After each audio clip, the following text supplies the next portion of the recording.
For my retail store comparison, I went into two different party stores in my very rural town. One is a converted small town grocery store, and the other was built just to be that, a party store.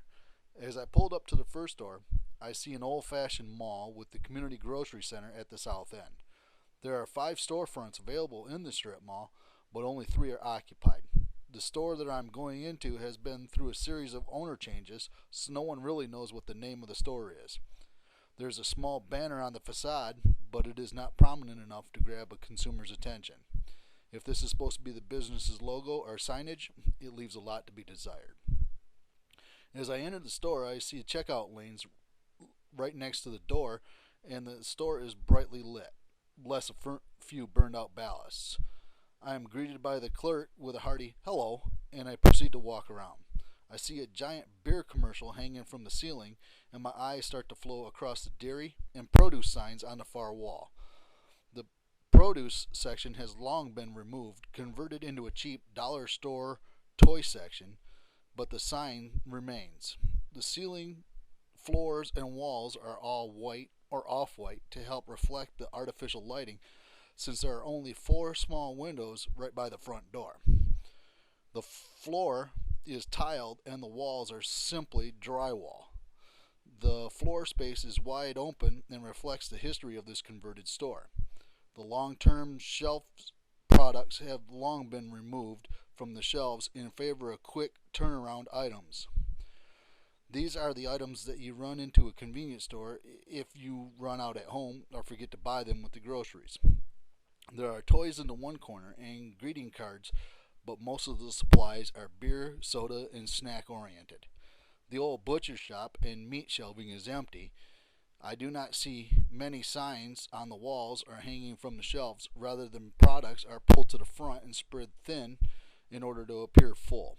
I do not see any artworks on the wall, but I do notice a lot of video cameras that are used to follow shoppers in order to prevent thievery.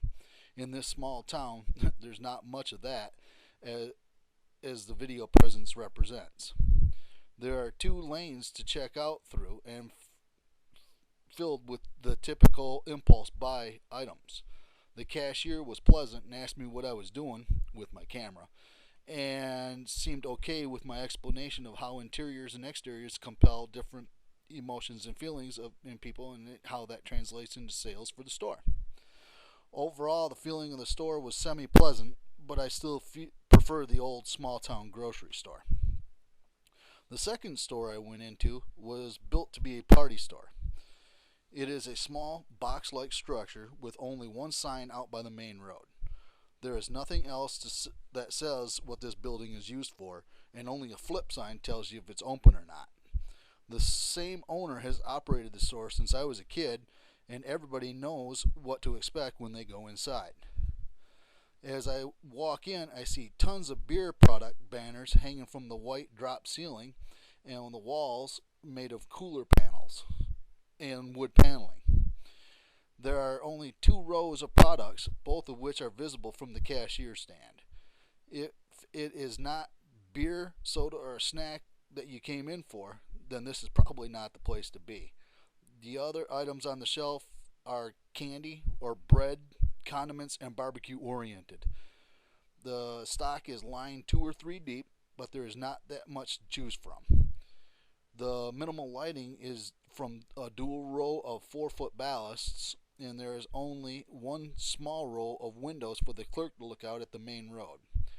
The other small windows are made of glass, the cement built basement blocks that are thick and too dingy to see clearly out of. The beer and soda coolers also provide some lighting, but the overall lighting is minimal, causing a dark feel throughout the store. The floor is still just a cement slab, and it's gray with a few stains and from previous spills and patches that have been made throughout the years. The only other color changes throughout the store from the different items for sale: the wood paneling in the gray floor, in the one white wall, and a drop ceiling.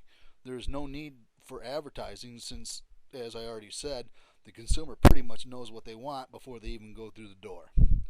The clerk stand is a long row of impulse buy items and there is a 12-inch TV for her to entertain herself with.